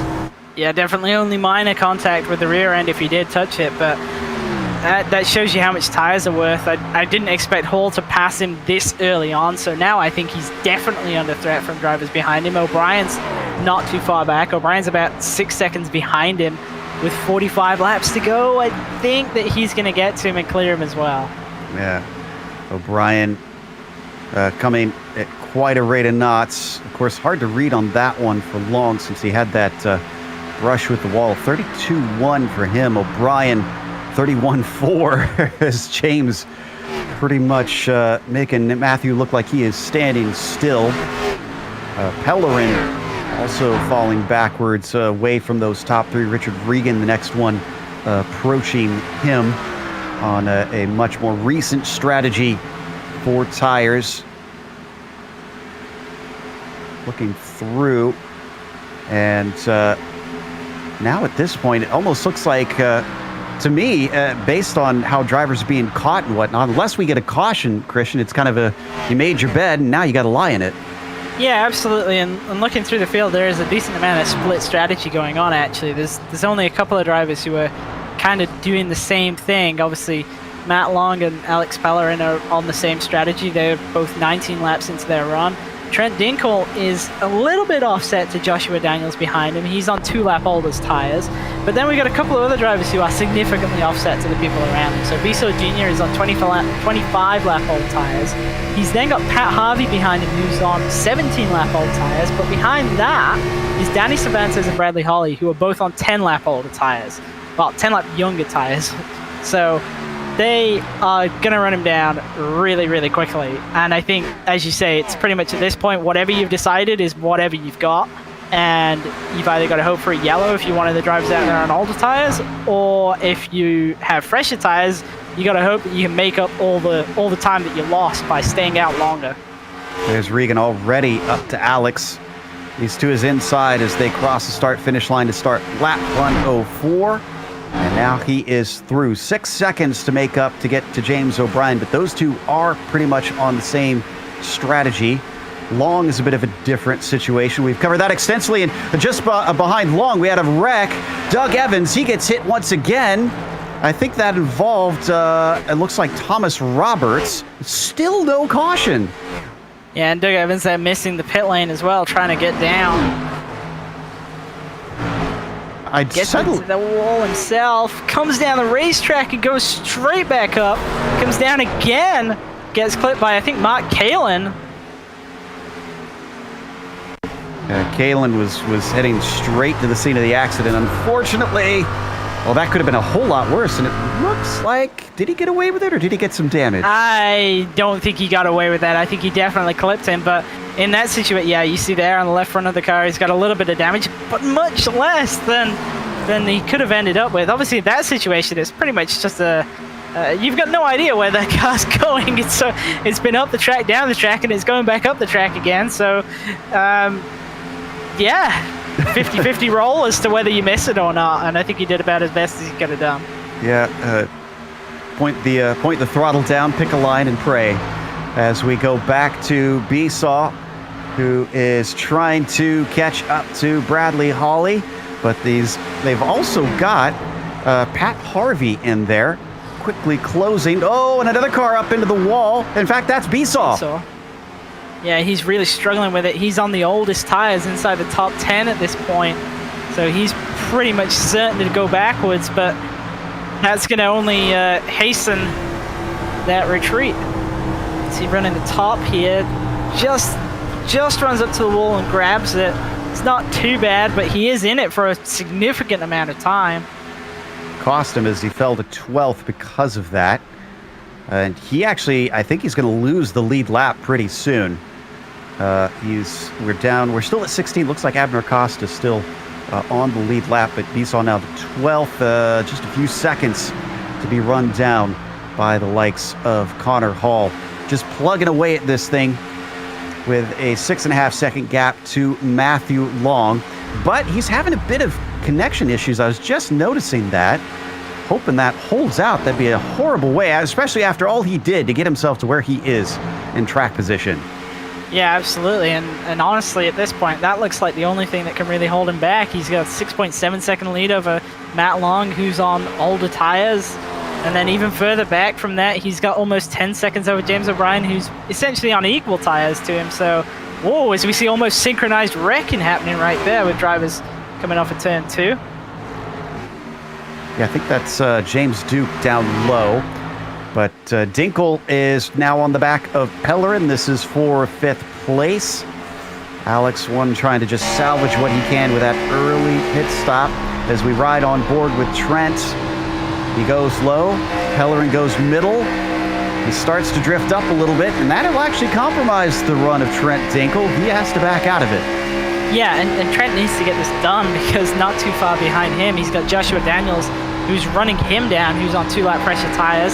So he can't really hang around here, and he should be able to get this done on Alex. He's got a significant tire advantage. He's got 7-lap pressure tires. Is there a point where the tires start to kind of even out as they both get plenty of laps on them? Is, say, like 22 pretty close to 44 laps on them?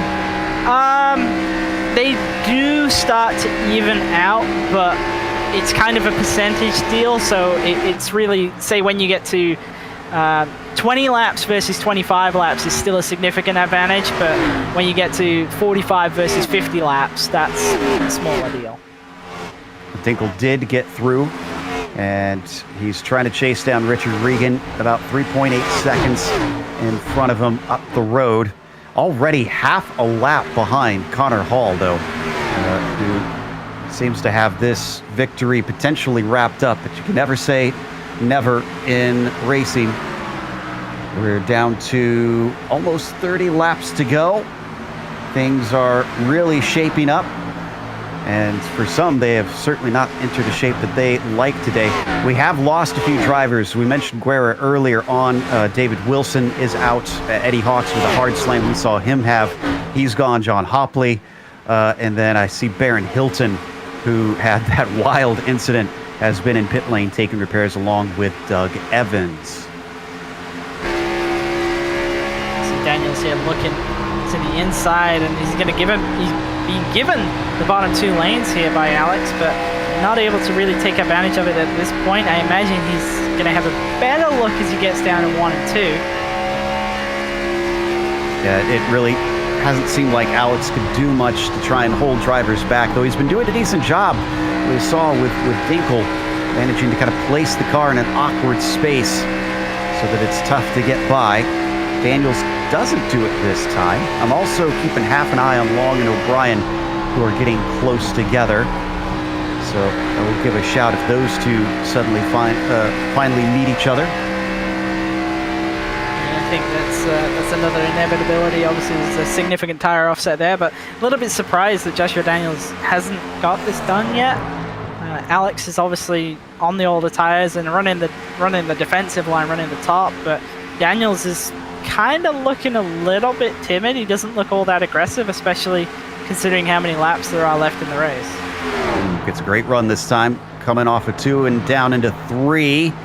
But as he runs the low line, he backs out slightly. He almost sees a 3 wide in front of him. Wonder if that's why. That's Dinkel with, lapped cars in front of him. This is getting shaky. My spidey senses are tingling. Is he going to be able to get through there cleanly? Finally, Mark Kalin pulls out of it, tries to let the through, and Dinkel looks just about safe. If Brown lifts through here, that should be able to allow him by. Now he is passed. Yeah, Kalin going up and getting into the fence, trying to get out of the way of the guys behind him. This is an opportunity for Daniels. He's got to take this surely. He's got to try and trap Alex behind Chad Brown here and pull this pass off.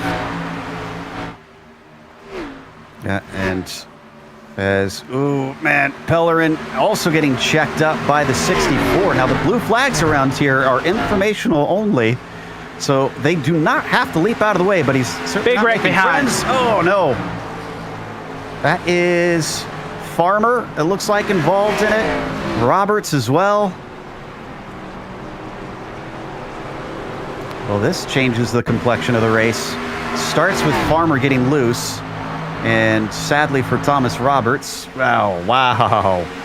Yeah, Farmer just getting loose and tried to hold on to it, cut it back up the racetrack, and obviously just trying to correct the slide there, but unfortunately turns straight back up the track and takes a couple of guys out there with him. That blue car, that was the 57 of Zemke, doing a great job threading the needle past that incident. And that will keep him in 8th place.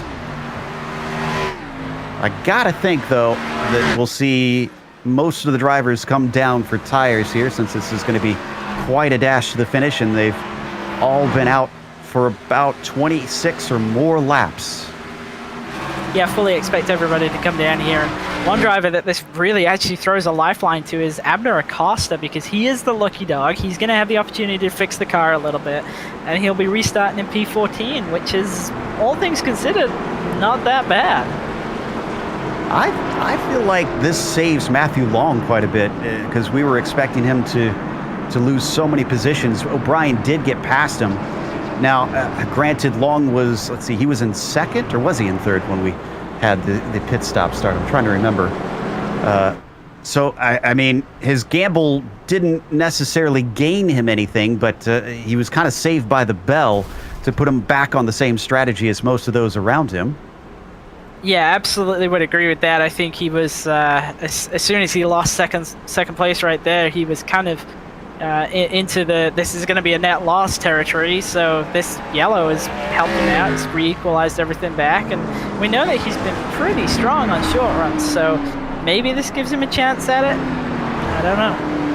Kind of ironic that the man with the name Long is better on short runs today. As we wait for everybody to take their service. And off the line first is going to be Connor Hall. Up next, from a long ways back, James O'Brien manages to beat out Matthew Long, but just barely. Regan out behind them, and Zivkov as well. Charles Sumner electing not to come in, though, and stays on the lead lap. Yeah, I'm not really sure why Charles Sumner is elected to stay out, especially after we saw what happened with John Hopley earlier with the 30-lap tires. I think that we're going to see Sumner come down the second time by. Obviously sporting a little bit of fresh paint on that number 98. Making me thirsty, to be honest. Sumner Let's see if he regrets his decision. Let's see if he comes in this time. Obviously, there's really no fuel advantage or anything for him holding out this extra lap. No tire advantage either. All the lapped cars in front of him go in. Sumner does not. Okay. Was not watching Hopley last time through. Yeah, definitely surprised to see that. I really thought he would come down the second time, but obviously he's not going to do that, so we'll have to see how this works out for him. Going to restart with a little bit more than 20 laps to go in this race. We are only on the second caution of the day. I would say it's been a shockingly clean race, but I don't know, can you count this one clean? Yeah, I don't know. I mean, we have had quite a few wrecks. It just hasn't brought out the yellow. A lot of cars have spun off the racing surface. A lot of cars have had significant contact, but then kept it in a straight line. So really more just luck than anything else that we haven't seen more cautions today. There's obviously a lot of tore up cars, and there's a lot of cars out of the race, and a lot of cars significant numbers of laps down. Yeah, clean, I guess, more from the rules sense, not necessarily from a technical sense. So, seeing a lot of cars that stayed out trying to get those laps back. They're going to get waved around here in just a second. See Hilton Knight, Besaw Jr. I'm kind of surprised. Oh, no, excuse me. That's Mike Knight. I was thinking of a different Knight we're used to seeing up towards the top. Chad Brown as well, going to be getting his back. Colton Lane. And Chad Brown actually having a really strong run tonight. Started back in 39th and tends to not have the pace of the top 10, but has kept out of trouble and is the first car, well, the last car on the lead lap, I should say, back in 17. Sumner did pit, so he is going to go in and make sure that he has fresh tires on this restart, and Hall will take the lead. But based on the way he's been running, if I'm honest, Christian, I don't think that O'Brien's really going to have much for him. Yeah, I have to agree. I think unless something happens that really trips him up, I think he's going to be tough to beat. Obviously, we've seen Matt Long has been pretty strong on the short runs, as you mentioned, so maybe he can do something from that third spot. But O'Brien is very consistent, but last season we didn't really see him able to take the fight to Hall for race wins, so maybe something will change. Let's see. Barney's happy with how it looks, brings out the green flag and waves it vigorously like the only way he knows. The 22 very good off the line. With no car on old tires in front of him, this time looks a lot better as the field starts to pick up speed. O'Brien being challenged by Matthew Long on his bottom side, but he's actually getting a shove from Richard Regan Jr. all the way through the first corner. Yeah, his teammate pushing him pretty strongly down the back stretch here as well. Going to clear Matt Long, going to be able to sweep in ahead of him. Richard Regan falls back behind Matthew Long. After that, behind them, huge moment for, I think that was Trent Dinkle as the tail wagged on his Cup car. Yeah, and this is actually throwing a lifeline to a couple of other drivers as well. Obviously, Alex Bellerin's one of them, up in fifth spot, and we see Matt Long getting a little bit tight there. He's going to lose that third spot now to Richard Regan Jr. Junior, can he solidify third? Yes, he can. But up in front of them all, as they've been messing about, Connor Hall has a gap of half a second and just a few laps. And looks like Pellerin, who is still fighting with Matthew Long, going to be able to get himself into fourth. Long, man, that car is, well, we thought it was good on short runs, but for some reason, he can't seem to get it together here. Yeah, really surprised actually, because he has been very strong. Obviously, we saw him at the beginning of the race taking the fight for the lead and able to run in the lead for a significant portion. So then he's now struggling a little bit. We did see him obviously catch the wall a tiny bit, but I don't think that should have really checked him up as much as it looks like it has. Pellerin now into fourth as Long sees the 77 of Josh Daniels to his right side. Daniels zooms past on the exit of 2. Up into P5 for him. Back to single file they go, but this has invigorated the fight up at the front. Yeah, and Daniels is really moving at this point. Looks like he's got that thing going on this last restart. Well, I say this last restart. We don't know that yet, but he's definitely looking stronger than he has for the rest of the race. Well, currently the last and most recent restart. We could, yeah, as you point out, get some more. And will that shake things up among drivers? They should still pretty much all have one more set to go, I think. Josh Daniels taking a poke on the inside of Pellerin. Pellerin in that 818, hanging tough on the high side, makes some work for it, and behind them both, Matthew Long able to catch up because of that. Yeah, Long gonna push Pellerin now. We've seen Long likes to run that top side, but kind of got sort of weirdly checked up right there and not able to run the line that he would have liked. But up ahead of him, he's got teammates having a little bit of a fight right now between O'Brien and Regan Jr. James can't quite get it done. Pellerin stays in front of him. Slots in behind the 818 as they come around to start lap 129. Let's see who can make better on this fresh rubber. Up at the front of this group, essentially fighting for second, it is James O'Brien still in that number 9 car. Yeah, and we say essentially fighting for second. Connor Hall is only half a second out front, but I have to think he's kind of just cruising at this point. Maybe saving his stuff a little bit in case we do get another caution. Make sure he's got that thing ready to go if he has to take a restart. 77 looking very good here and coming into the corner with a high rate of knots. Can he finally finish it and get past Pellerin? He's got the shot. He's got the momentum. He's ahead, but not fully ahead. Pellerin, does he send it in deep? No.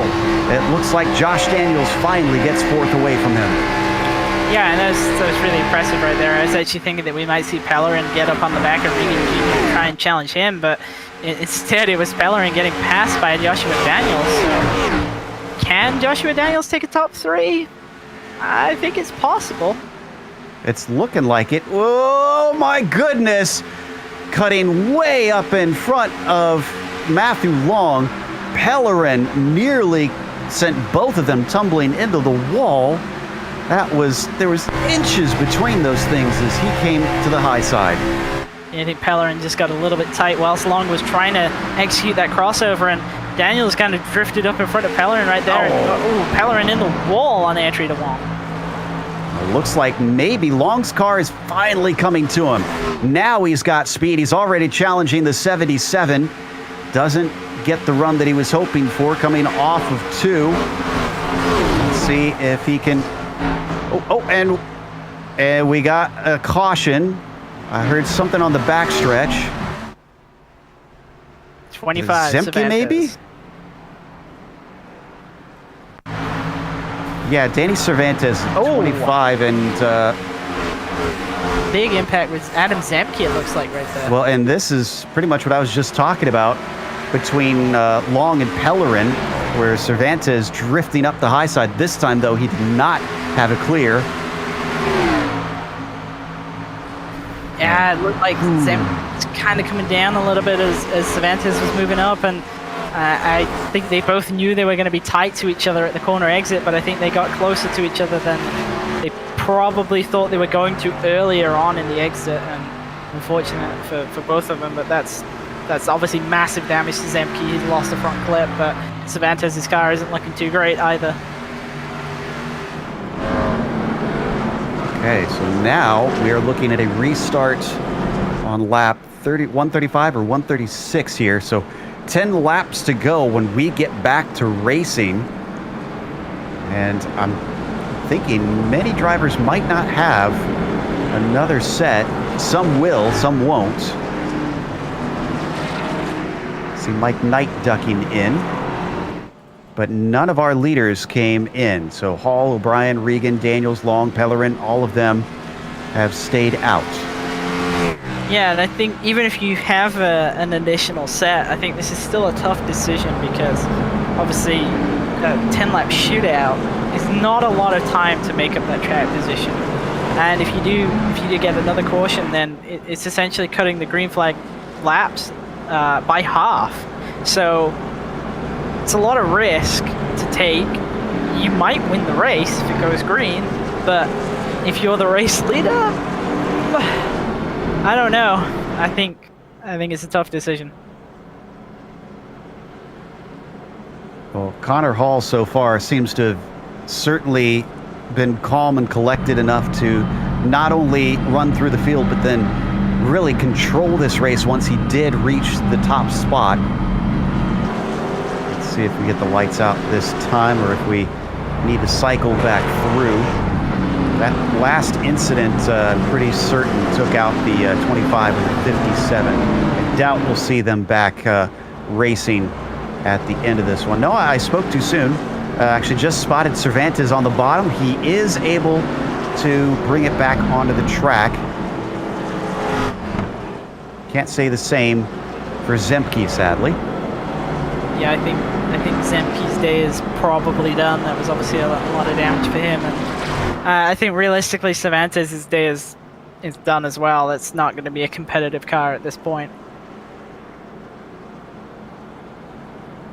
What an interesting first round this has been, giving us quite a storyline for Connor Hall, who's trying to pick up where he left off and maybe do a little bit better this season by actually taking the championship. Missed the last 2 rounds of last season, but had 4 wins before he got there, and certainly looked like a potential favorite.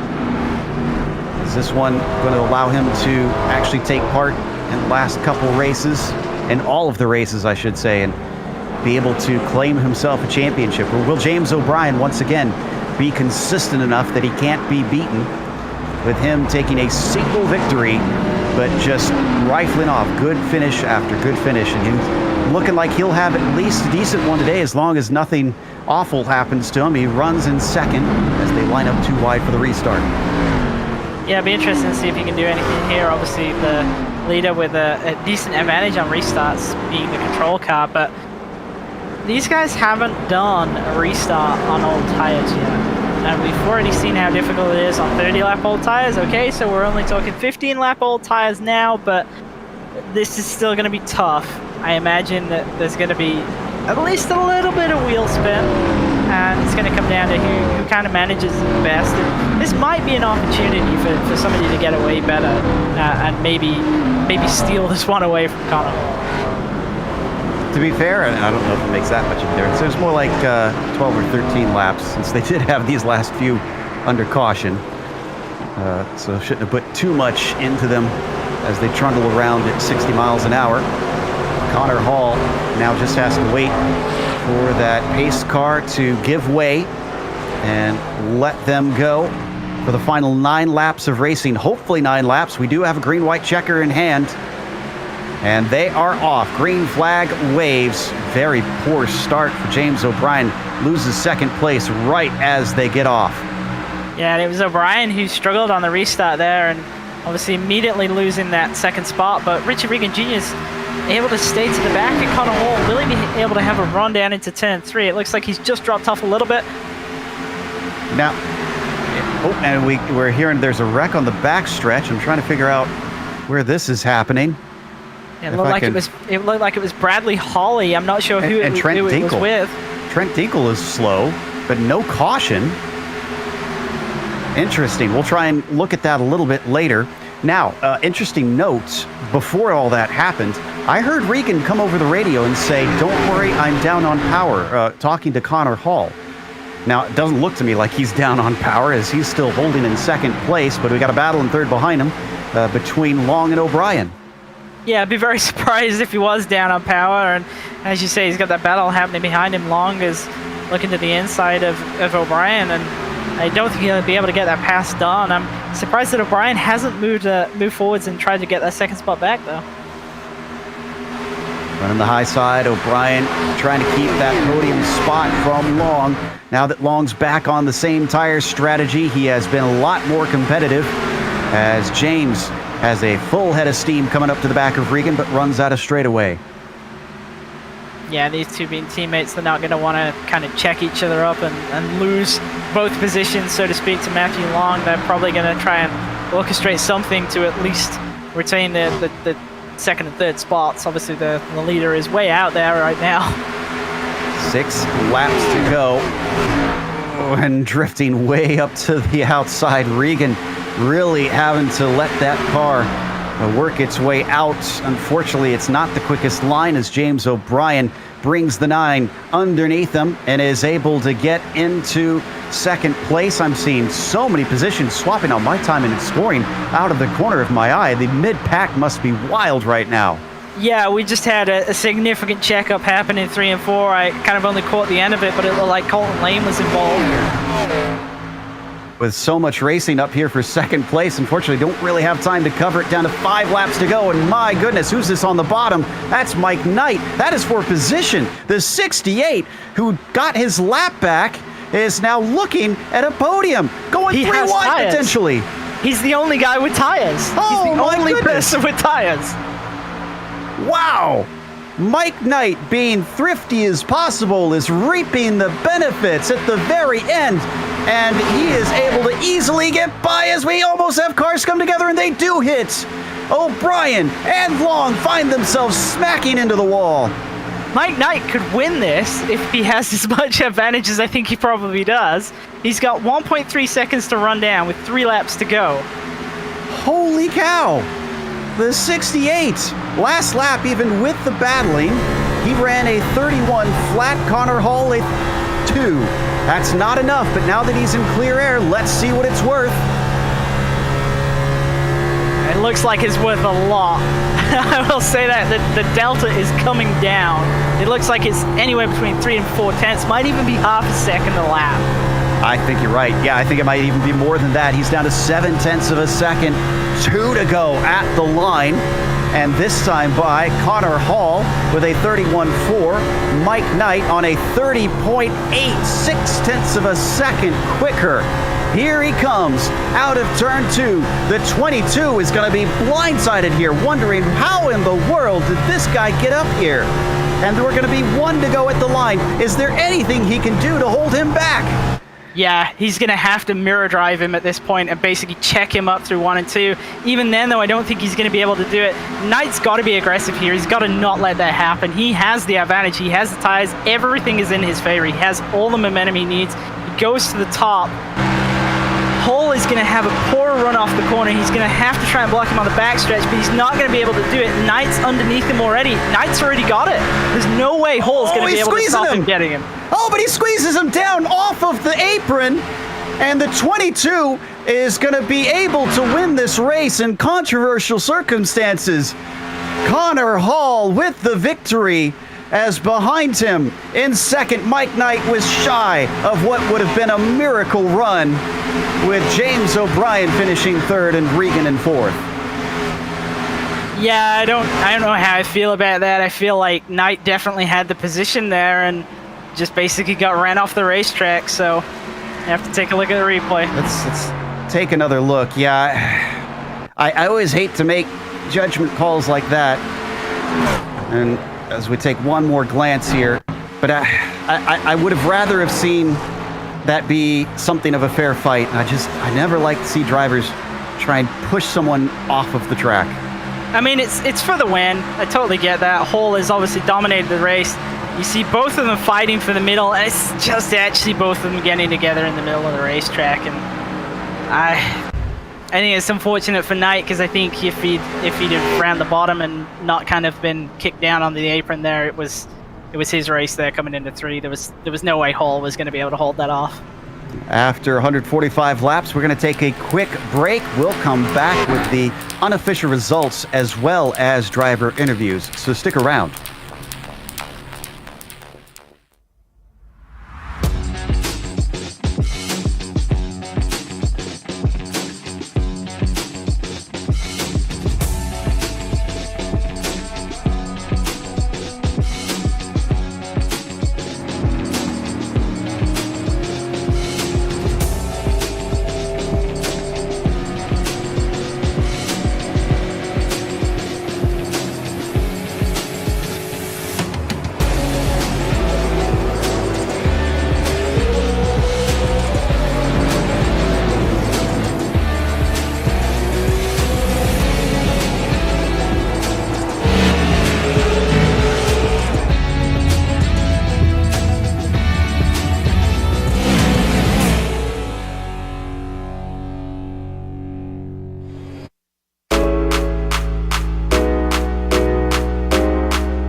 Welcome back to Atlanta Motor Speedway. Round 1 in the PRL NASCAR Cup Series went to Connor Hall with another victory, but it looked like there might be some discussions afterwards as he and Mike Knight made contact on the last lap as Mike was charging through on fresh rubber, and on the backstretch, suddenly the two came side to side together, and they didn't seem to be too happy about it. James O'Brien finished third behind them, with Richard Regan Jr. finishing in fourth.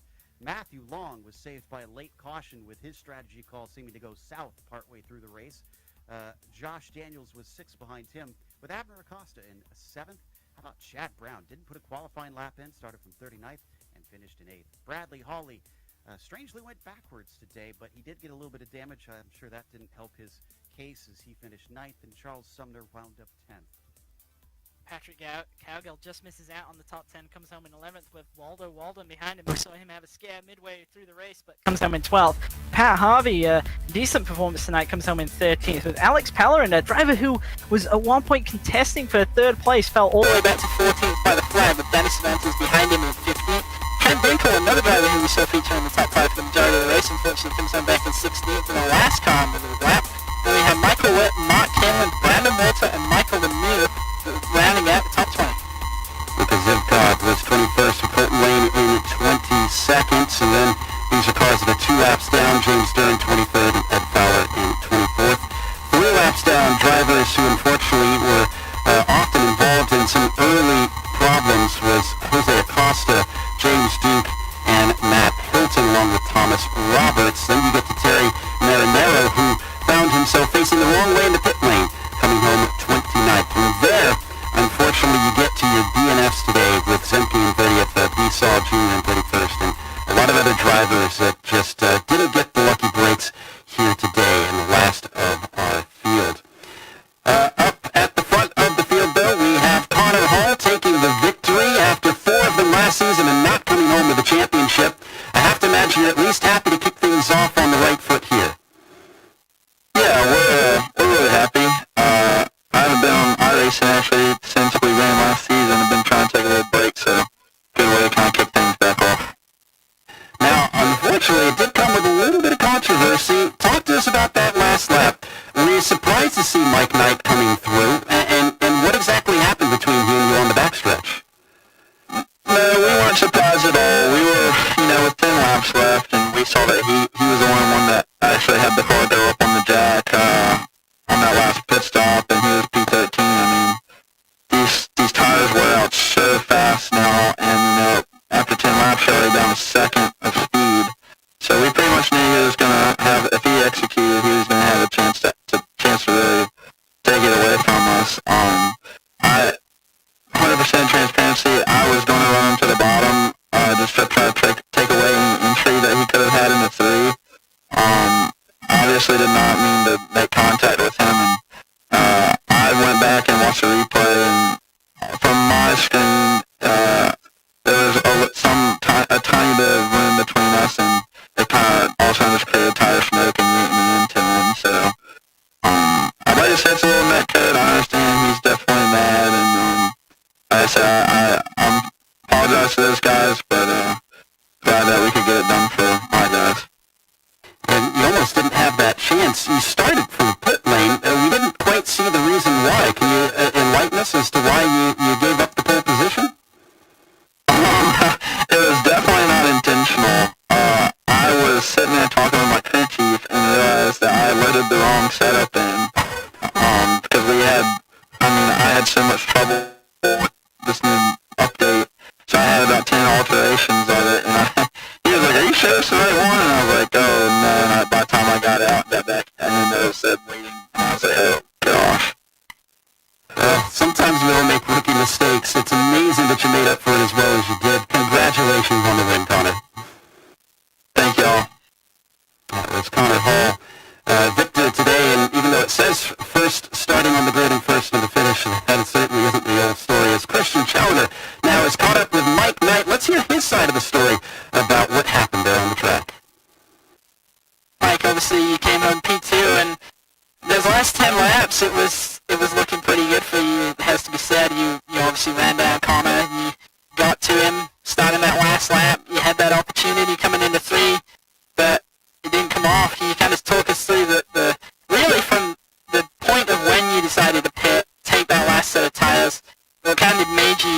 decision, and then really through to obviously the incident on the backstretch.